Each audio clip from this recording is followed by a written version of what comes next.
So, hi Jonathan, welcome and thank you Hey. for participating. Oh, thank you. That's my pleasure. No problem.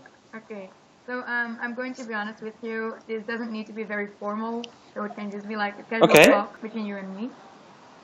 This interview will mainly focus on the cultural differences. So, how you have been experienced this in China and the difference between China and Belgium. As you should know, also, I should say this that I'm recording this in function Mm-hmm. of, yeah, a school assessment. So, I hope you don't mind that. No, no problem at all. No. Okay, great. So, let's get started. Yep. Let's do this. Thank you. So, we'll start off with a very simple question. Can you tell me a little bit more about yourself? Ooh, it's a simple question, but it's a very open question. Um, so I'm basically a Belgian guy. I grew up in Belgium, finished my studies a few months ago, and then for my last year in in college, I had to do an internship, an overseas internship, and I chose Shanghai because I'm half Chinese, half Belgian, and my family lives here. So I did my internship here, and I also started a company before I came to Shanghai. So I started this company, and then I came here. I did my internship, and on the side dish, I also did the company with Stan Breken. You might know him. Yes, I Um, do actually. yeah, well, I did it with him, and now I'm just pursuing this idea. Yeah. Now, business related, were there any differences that you say, like, yeah, I noticed that one really hard? Yeah. I have And a can you very give good some examples? example. I have a very good one. I'll give you just one. That'll sketch you the idea of the rest of the examples. Um, but basically, what I had was a couple of months ago. I had a Chinese customer, and Chinese. When you talk business with them, you have to first really talk a long about.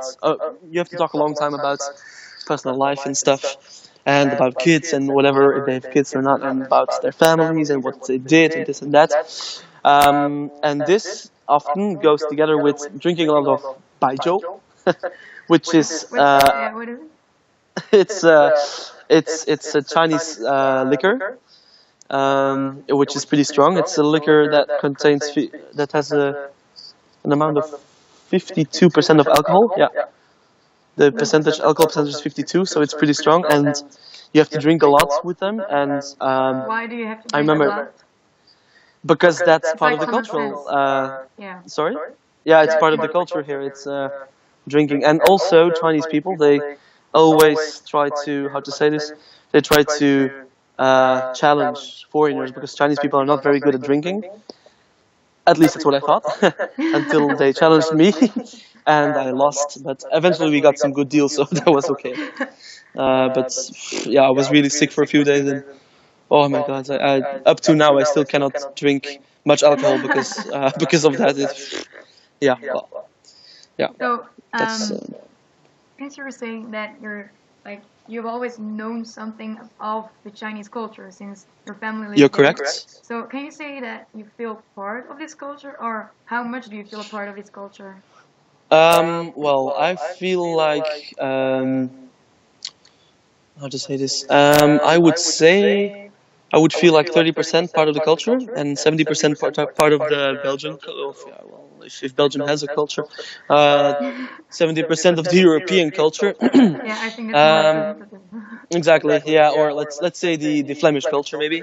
Um, yeah, so 30% about this culture, but it's changing. It's changing because when I arrived here first in February, this I was maybe, I don't know, 10%, 20%, but now I don't know. Yeah, maybe now I'm at 30%, or maybe 40%. So it's really changing. The longer you stay here, the more uh, culturally involved you get, the more converted you get. That's the word I was looking for.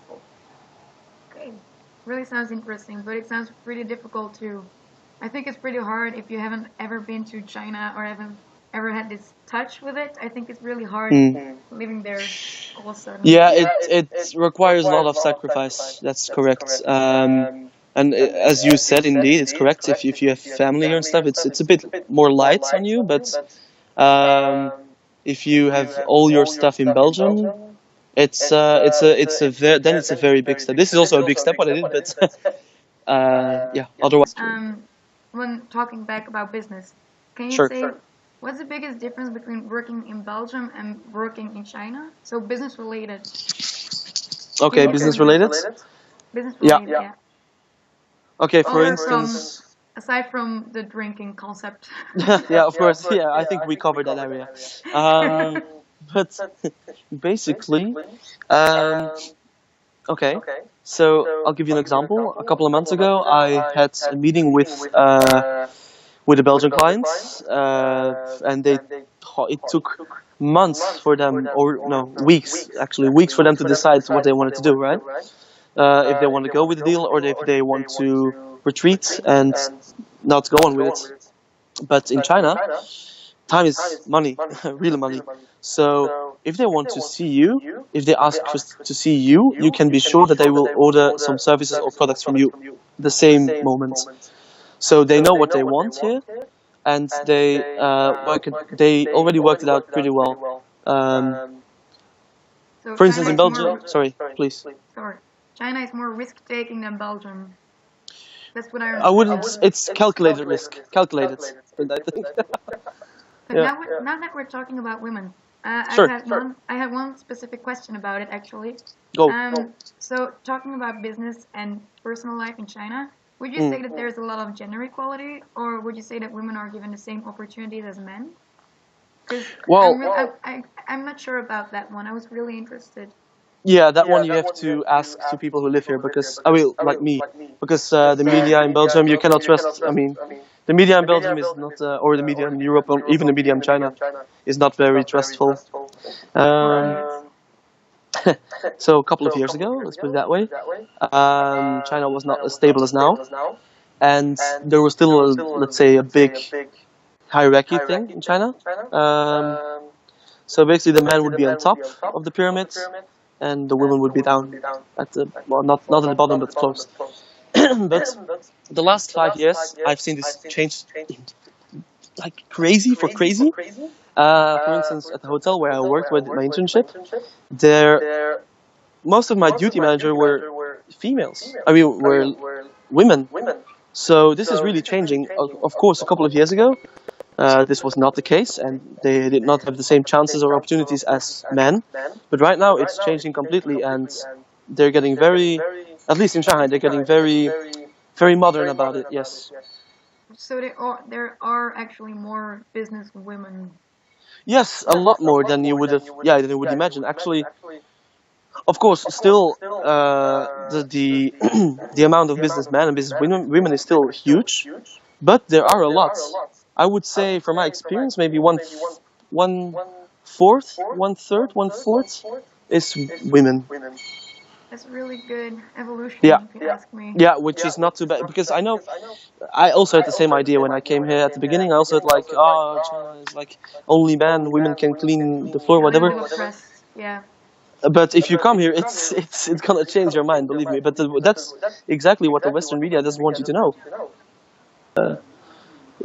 If you have any questions, feel free to contact me. I'm always available on Skype and WeChat, but WeChat is not very existent in Belgium, so. Yeah. Yeah. So I want to thank you for your participation. Oh, you're welcome. You're welcome, Thank and you.